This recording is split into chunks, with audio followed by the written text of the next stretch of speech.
A short story nang nag-a-apply si Bossing Ruel. Sinabi niya sa client niya na sanay siya makipag-usap sa mga buyer dahil nag-online selling siya dito sa Pilipinas. Nagtrabaho din siya sa isang credit card company kaya alam niya mag-follow up sa mga prospect client. Balik tayo sa tanong kung anong first step of becoming a VA. Let me introduce Anna and Freddy. Si Anna ay may work experience. 4 years siya nagtrabaho sa BPO as a call center agent.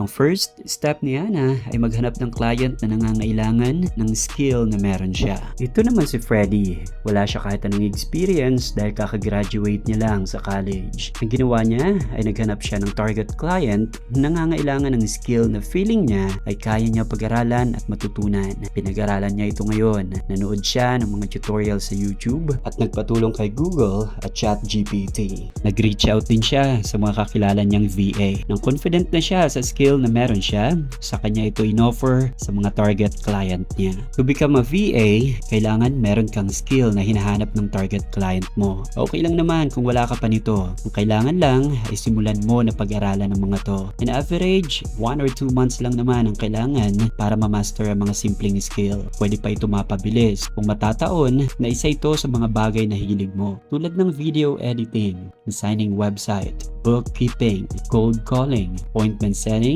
chat and email support at marami pang